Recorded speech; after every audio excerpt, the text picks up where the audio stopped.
사도행전 14장 1절에서 7절 말씀입니다. 이에 이고니온에서 두 사도가 함께 유대인의 회당에 들어가 말하니 유대와 헬라의 허다한 무리가 믿더라.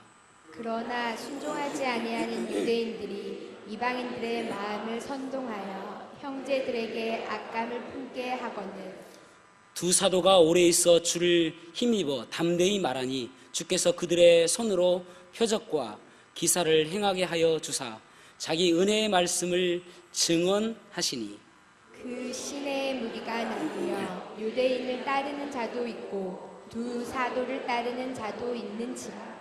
이방인과 유대인과 그 관리들이 두 사도를 모욕하며 돌로 치려고 달려드니 그들이 알고 도망하여 루가오니아의 두 성 루스드라와 더베와 그 근방으로 가서 같이요. 거기서 복음을 전하니라. 아멘. 착석하시겠습니다. 제가 좋아하는 찬양 가운데 최용덕 CCC 간사님이 작사 작곡한 넘지 못할 산이 있거든 이라는 찬양이 있습니다. 넘지 못할 산이 있거든 주님께 맡기세요. 넘지 못할 파도 있거든 주님께 맡기세요. 우리 가야 할 길은 멀고도 험하여 허덕이며 가야 하는 우리 인생인데 이럴 땐 우린 누굴 의지하나요? 그 길밖엔 없어요. 나는 그 길 갈 수 없지만 주님이 되신가요? 참 우리가 살다 보면은 때론 어려운 일을 만날 때도 있고 또 내가 원하지 않는 길을 갈 때도 있습니다. 때로는 복음을 증거했음에도 불구하고 열매를 거두지 못할 때도 있습니다. 그럼에도 불구하고 우리는 어떻게 살아야 할까요? 오늘 본문의 말씀을 가지고 그럼에도 불구하고 라는 제목으로 말씀을 나누겠습니다. 우리의 생각대로 사라지지 못하고 또 원하지 않는 고난을 당함에도 우리는 어떻게 살아야 할까요? 복음을 전했음에도 불구하고 그 영혼이 변화되지 않는 것을 보며 우리는 실망할 때도 있는데 그럼에도 불구하고 우리는 어떻게 살아야 할까요? 첫 번째로는 복음이 해답이기 때문에 우리는 낙심하지 말아야 됩니다. 복음만이 해답이기 때문에 우리는 낙심하지 말아야 됩니다. 여기 사도 바울과 바나바는 안디옥에서 그들을 안수해서 선교사로 파송하게 되어지죠. 그래서 실루기아를 지나서 구브로 섬을 지나가지고 버가에 갔다가 버가에서 토로스 산맥을 넘어서 비시디 안디옥에 가게 되어집니다. 13장까지는 비시디 안디옥에서 복음을 전하다가 그곳에서 시기하는 유대인들에 의해서 핍박에 의해서 도망가게 되지죠. 그래서 이고니온으로 갔다가 이고니온에서 루스드라 더베까지 가게 되어집니다. 오늘 본문의 말씀은 바로 이고니온에서 말씀을 전하는 내용이 나옵니다.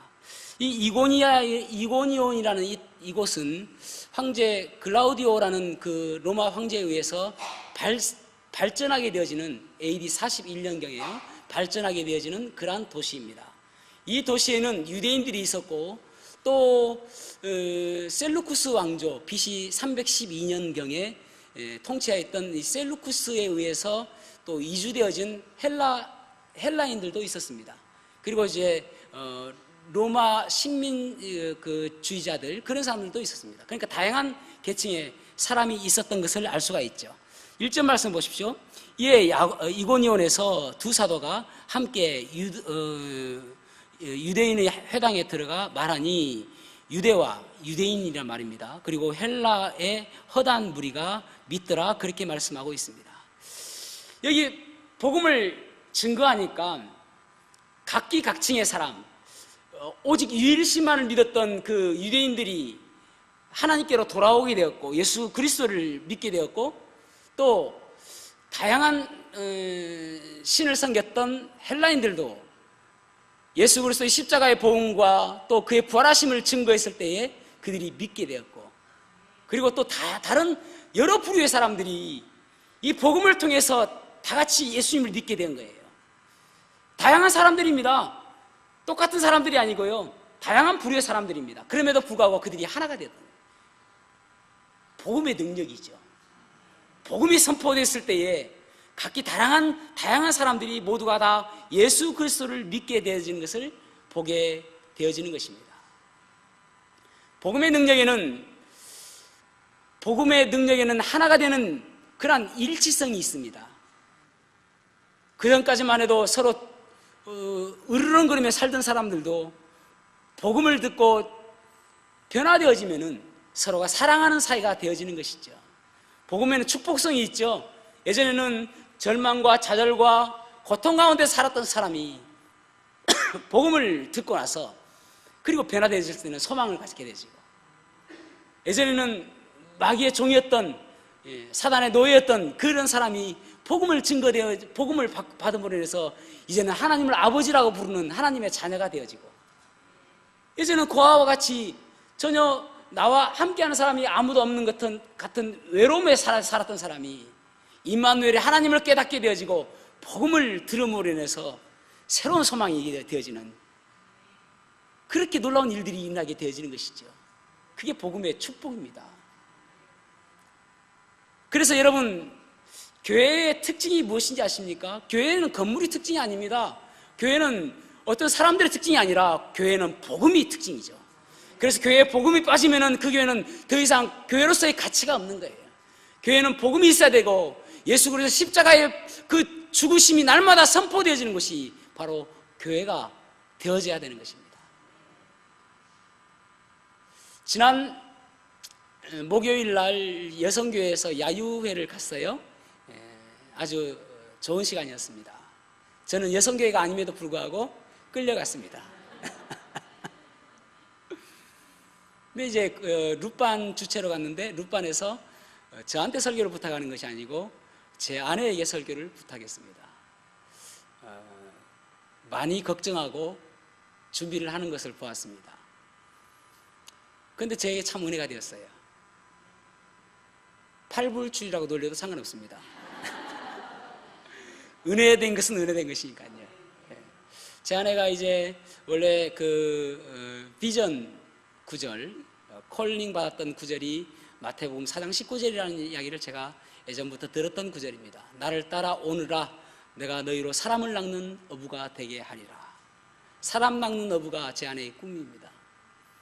그래서 그곳에서 간증을 이야기하는 것을 통해서 제가 참 은혜가 되어졌는데, 그때 한 10여 명만 들어서 참 안타깝다 하는 생각이 들었습니다.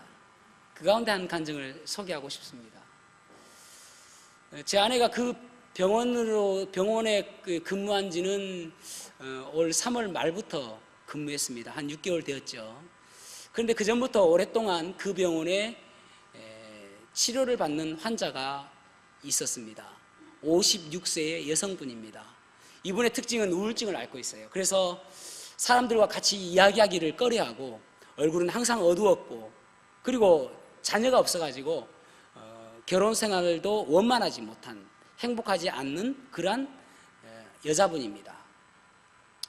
그런데 제 아내가 이제 그 분과 계속 관계를 갖게 되어지고 계속 손을 잡아주고 또 격려의 말을 해주고, 그러다가 가장 좋은 격려의 말은 복음이잖아요. 복음을 증가한 거예요. 그런데 이 여자분이 자기가 죄인이라는 사실과, 그리고 예수님께서 그 죄를 용서하여 주시기 위해서 십자가에 달려 돌아가셨다는 사실과, 그리고 하나님의 아들이심을 증명해 보이시기 위해서 3일 만에 부활하신 것, 그리고 앞으로 그 예수님께서 다시 머지않아 오실 것을 그가 믿게 되었습니다. 그래서 예수님을 마음의 구주로 영접한 거예요. 주인으로 영접한 거예요. 그리고 나서 달라졌습니다. 얼굴이 달라지고요, 태도가 달라지고요. 그전에는 필요하지 않은 이야기는 전혀 하지 않았던 여자분인데 이제 이야기하고 싶다고 이야기하고, 그전에 한 번도 웃지 않아서 그 치아 속에 있는 덧니를 한 번도, 그 오랫동안 아무도 몰랐는데 웃으니까 덧니가 보이고, 그렇게 달라진 거예요. 밝아지고요. 왜요? 그 마음속에 더러운 것들, 그 마음속에 많은 것들이 다 물러가고 예수 그리스도가 들어오니까요, 청소가 되어지잖아요. 그래가지고 이분이 완전히 변화됐어요. 복음의 능력 아닙니까? 그리고 이제 한 2주가 지났는데 제 아내가 근무하는 곳이 인공신장실이거든요. 인공신장실은 우리의 몸의 신장의 역할은 필터링 역할입니다. 피를 이렇게 여과시켜주는 역할이죠. 근데 그것이 작동을 하지 않기 때문에 인공적으로 투석기를 갖다가 자기의 모든 피를 그 투석기를 통해서 필터링 해가지고 다시 우리 몸으로 피를 넣는 역할을 하는 거예요. 그분들은 이틀에 한 번씩 침대에 누워서 3시간 내지 4시간을 항상 누워 있어야 됩니다. 근데 한 2주가 돼서 어느 날 오지 않는 거예요. 오지 않는 것은 엄청나게 위험한 일이거든요. 그래가지고 전화를 해보니까 꽤 오랜 시간이 지났음에도 불구하고 전화를 안 받는 거예요. 그러다가 남자의 목소리가 들려요. 남편이에요. 그러면서 하는 이야기가 간밤에 그분이 돌아가셨다는 것입니다. 그러면서 그 남편이 그동안 잘 치료해 주셔서 너무 감사하다고, 잘 대해주셔서 너무 감사하다고, 경황이 없어서 전화를 못 드렸다는 그런 이야기를 듣게 되어졌습니다. 여러분, 우리는 누가 죽는 것을 우리는 막을 수는 없습니다. 왜냐하면 성경에 한 번 죽는 것은 사람에게 정하신 일이라고 말씀하고 있기 때문에 우리는 누가 죽는 것을 우리는 막을 수는 없지만은 그 사람이 지옥 가는 것은 막을 수 있잖아요. 누가 죽는 것을 우리 막을 수는 없지만은 그 사람이 지옥에서 천국으로 갈 수 있도록 우리는 할 수 있잖아요. 그게 복음의 능력 아닙니까? 그래서 여러분, 교회는 이 복음의 능력을 가지고 있는 사람들로 가득 차야 됩니다. 이 복음의 능력을 체험한 사람, 복음의 능력을, 이 맛을 아는 사람은 가만히 있지 못하는 거예요. 우리가 그렇게 체험했고 또 내 주위 사람들이 체험하고 나면은 그 맛을 잃지 못하는 거예요. 여러분, 어떤 사람들은 낚시 좋아하지 않습니까? 낚시 가서 고기 탁 꺼가지고 미끼를 물고 또 낚싯대를 끌어당기는 이 손맛을 못 잊어가지고 바다로 가는 거예요. 너무 짜릿하다는 것이죠. 옛날에 제 군대 후임은 빠찡고를 그리 좋아하더라고요. 빠찡고. 요즘에도 있는지 모르겠습니다. 세계의 그 그림이 쫙 움직이면서 세븐이 세 개 딱딱딱 나오면은 엄청난 돈을 벌어요. 앵두도 있고 뭐 그러지 않습니까? 근데 그거 해가지고 돈 나오고 뭐 그거보다도 이 네버 당기는 이 맛, 이 네버 당기는 이 손맛을 자기는 잊을 수가 없대요. 그리고 돈만 생기면 거기 갑니다. 세상 사람들은 그 어떤 맛에 대해서 그 맛을 그리워하고 그수로 간단 말이죠. 그런데 우리는 어떤 사람들입니까? 이 복음의 능력의 맛, 영혼들이 구원받았을 때 그 바뀌어지고 변화되어지는 그 맛 알고 있는 사람들이 가득 차야 된단 말이죠. 그러면은 교회는 달라지게 돼 있죠. 여러분들은 제가 어떤 목사이기를 원하십니까? 머리숱이 좀 많고 장동건처럼 키도 크고 아주 잘생긴 그런 목사이기를 원하지 않으시잖아요. 그죠? 예, 그러니까 제가 키를 키우기 위해서 노력하지 않습니다. 여러분들이 저에게 원하시는 것은 정말 기도하고 말씀 준비하고 영적으로 바로 서 있기를 원하는 그런 목사를 원하는 거잖아요. 영혼들을 사랑하고 말이죠. 그렇다면은 이 교회의 구성원인 바로 여러분들도 복음에 감격하고 복음을 바라보면서 안타까워하고 영혼들이 구원받는 것을 기뻐하고 눈물 흘리며 기도하고 그런 성도들로 가득 차야 되는 거예요. 그게 교회인 것입니다. 왜냐하면 사람에게는 복음 외에는 해답이 없기 때문에 그렇습니다. 사람을 변화시키는 가장 강력한 것은 복음이기 때문에 그렇습니다. 그 사람을 변화시킬 수 있는 가장 좋은 것은 복음이기 때문에 그렇습니다. 그래서 우리는 복음을 자랑해야 되죠. 바울 사도는 로마서 1장 16절에 I am not ashamed of the gospel. 나는 복음을 부끄러워하지 않습니다. 세상 사람들은 다른 걸 자랑하고 복음을 부끄러워할지 모르겠지만 나는 이 복음만은 자랑스럽게 생각합니다. 왜냐하면 이 복음은 모든 믿는 자에게 구원을 주시는 하나님의 능력이 되기 때문입니다 라고 고백했습니다. 복음만큼 좋은 게 어디 있습니까? 복음만큼 중요한 게 어디 있습니까? 복음보다 더 중요하고 더 가치 있는 것이 어디 있습니까? 복음만이 이 인생을 변화시킬 수가 있는 것입니다. 그래서 복음을 바라보고 복음만이 이 인생을 변화시킬 수 있는 유일한 해답이라고 생각할 때에 우리는 낙심하지 않을 수 있는 것이죠. 사무엘상 17장 45절에 보면은 다윗이 골리앗 앞에 섰습니다. 단지 다윗 앞에 서 있는 골리앗을 바라보면은 위축되어지죠. 그는 용맹한 군사입니다. 또 그 키를 보세요. 비교도 안 되죠. 그런데 다윗은 당당하게 나가잖아요. 너는 칼과 창과 단창으로 내게 오지만 나는 네가 모욕하는 이스라엘 하나님 여호와 만군의 하나님의 이름으로 내게 가노라 이야기하잖아요. 세상 사람들 바라보면 우리는 좀 위축될 수 있습니다. 그들은 더 돈이 많을 수도 있고요. 그들은 더 똑똑할 수도 있고요. 그들은 우리보다 더 스펙을 많이 갖춰 놓을 수도 있습니다. 그러나 이 다윗의 고백처럼 너는 학문과 너는 지식과 너는 스펙으로 내게 오지만은 내가 꿀리지 않고 두려워하지 않는 그 이유는 내 안에 예수면 다다라는 이 복음의 능력, 예수님이 있기 때문에 내가 네 앞에서 꿀리지 않고 너도 그 예수를 믿어야 될 불쌍한 영혼임을 내가 알고 있기 때문에 담대히 나간다라고 할 수 있잖아요. 저와 여러분이 복음만이 해답임을 기억하며 살아가는 그러한 삶이 되었으면 좋겠습니다. 두 번째로는 가장 좋은 것을 주님은 주시기 때문에 그렇습니다. 3절 말씀 보세요. 두 사도가 오래 있어 주를 힘입어 담대히 말하니 주께서 그들의 손으로 표적과 기사를 행하게 하여 주사 자기 은혜의 말씀을 증언하시니. 아멘. 여기 오래 있어라는 말은 오래 머물다라는 말입니다. 오래 머물다라는 이 머물다라는 헬라어 단어는 디아트리보라는 단어입니다. 디아트리보라는 단어는 어떤 의미냐면은 마찰하며 지내다, 문지르다 그런 의미입니다. 다시 말해서 사포 같은 것으로 막 가는 고통 가운데 있는 것입니다. 그럼에도 불구하고 오랫동안 있는 이유는 무엇인가 하면은 여기 보면은 주를 힘입어라는 말은 주님께서 주시는 힘으로라는 말입니다. 주님께서 주시는 힘으로 있으니까 그 가운데서 하나님께서 은혜를 다해 주시는데 표적과 기사를 행하여 주었다 그렇게 말씀하고 있습니다. 그러므로 인해서 그들의 말이 참 진리임을 증명해 하나님께서 은혜로 증명해 보이신 것이라고 할 수가 있는 것입니다. 여러분, 우리는 환경들을 바라보면 좀 두렵기도 하죠. 또 내 마음대로 되지 않는 것이 이 세상입니다. 그럼에도 불구하고 우리는 어떻게 살아야 할까요? 그 가운데서 우리는 어떻게 믿음으로 승리할 수 있을까요? 전투기 조종사들은 이런 훈련을 받는다고 합니다. G 내성 훈련. G 내성 훈련이라는 것은 가속도 내성 강화 훈련이라고 합니다. 가속도 내성 강화 훈련.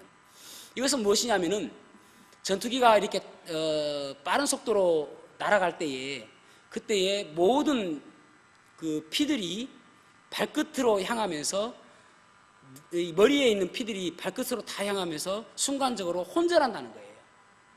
그래서 중력의 9배 정도의 당기는 힘을 가져가지고 그 피를 몸의 근육을 수축시켜서 머리에서 빠져나오지 않도록 하는 훈련입니다. 어렵죠? 그래야 혼절하지 않으니까요. 피가 다 빠지면 혼절하니까요.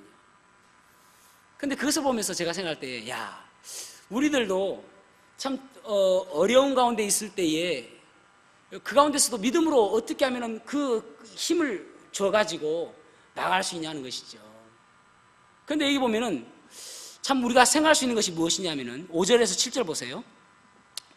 이방인과 유대인과 그 관리들이 두 사도를 모욕하며 돌로 치려고 달려드니 그들이 알고 도망하여 루가오니아의 두 성 루스드라와 더베와 그 근방으로 가서 거기서 복음을 전하니라.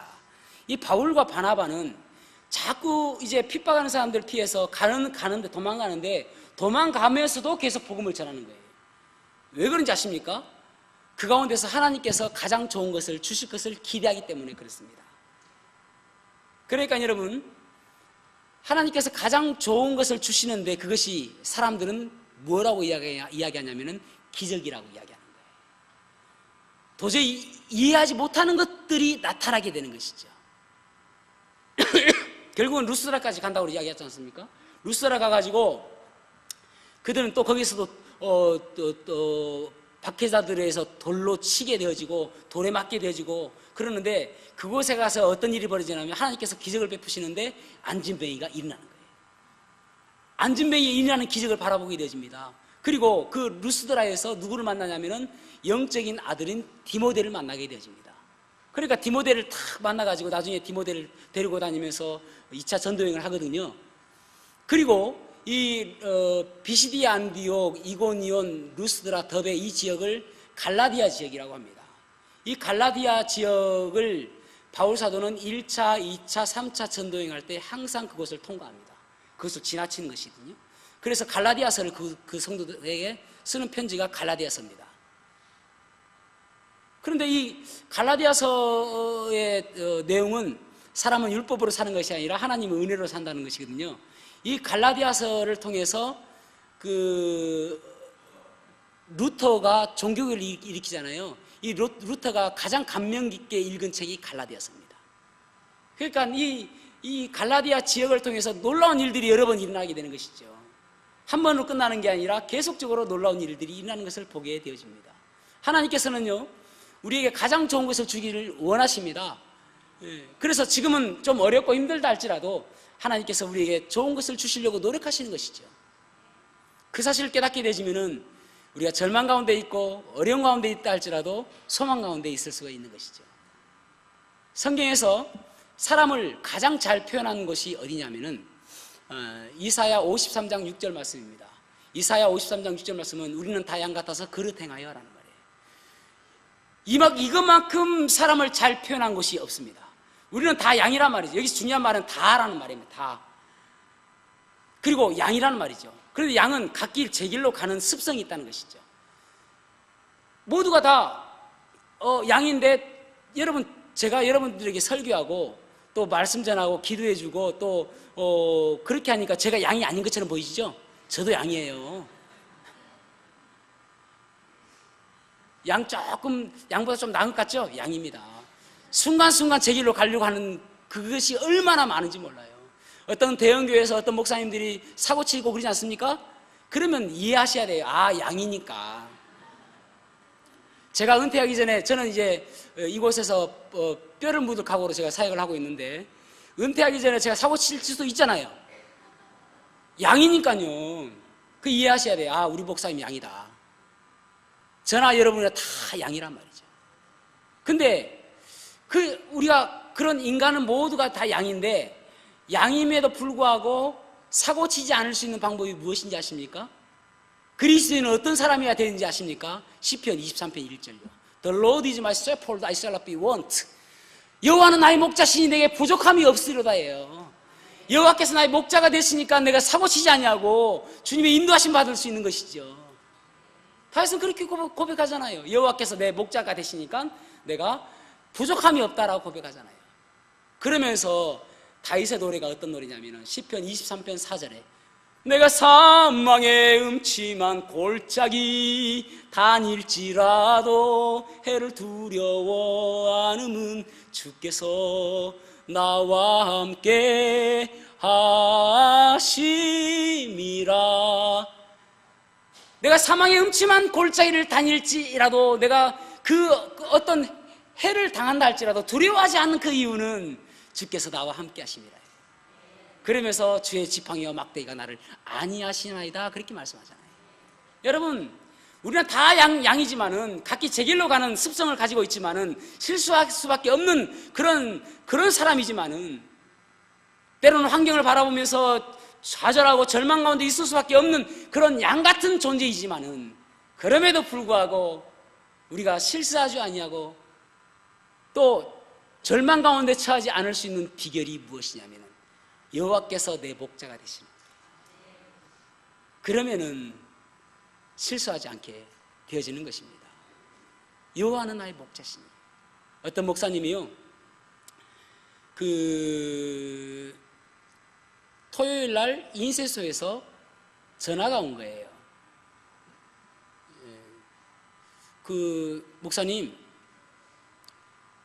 목사님께서 주보 원고를 주셨는데, 제가 볼 때 항상 목사님은 그 예배 설교 제목이 한 문장이었는데, 문장이 안 돼 있는 거 보니까 혹시 잘못된 것 아닙니까? 주보에는 여호와는 나의 목자시니 라고 되어 있는데 잘못된 거 아니에요? 라고 전화가 온 거예요. 그러자 이 목사님이 네, 그것이면 충분합니다 라고 하고 전화를 끊었어요. 그 다음날 주일날 돼가지고 주보를 딱 봤는데 여호와는 나의 목자시니 네, 그것이면 충분합니다. 거기까지 적혀 있는 거예요. 좀 생뚱맞지 않습니까? 그래서 다시 한번 읽어본 거예요. 여호와는 목자시니 네, 그것이면 충분합니다. 근데 그 문장을 두 번, 세 번 읽는 그 과정 속에서 너무나도 은혜가 되어진 거예요. 그래서 예배 설교하러 나와가지고 아무 말도 못하고 설교 제목만 여호와는 나의 목자시니 네, 그것이면 충분합니다 라고 그 이야기만 계속 이야기하고 눈물을 흘리면서 내려온 거예요. 그래서 목사님이 생각할 때 이거보다 더 훌륭한 설교가 없었다는 그런 고백을 하더라는 것입니다. 여러분, 주님께서 나의 목자가 되시면은 우리는 그것으로 충분한 것입니다. 얼마 전에 이러한 일이 있었죠.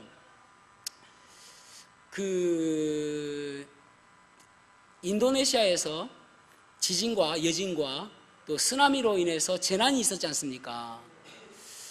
그때의 기사를 보았어요. 10월 5일 날 기사에 나왔던데, 그날이 9월 28일인데 마펠라라는 그런 이제 기장인데, 이분이 이제 한 비행장에 이제 이게 기장이에요, 기장. 그래서 비행기를 착륙시켰는데 성령님께서 그렇게 이야기해 주시는 거예요. 빨리 떠나라. 그래가지고 자기가 떠날 시간이 몇 시냐면은 5시 55분인 것입니다. 오후 5시 55분. 그래가지고 그 승무원들에게 우리가 좀 빨리 떠날 것이니까, 아니 구멍가게도 아니고 그죠? 비행기인데 빨리 떠날 거니까 20분만 휴식을 취하고 빨리 탑승을 해라.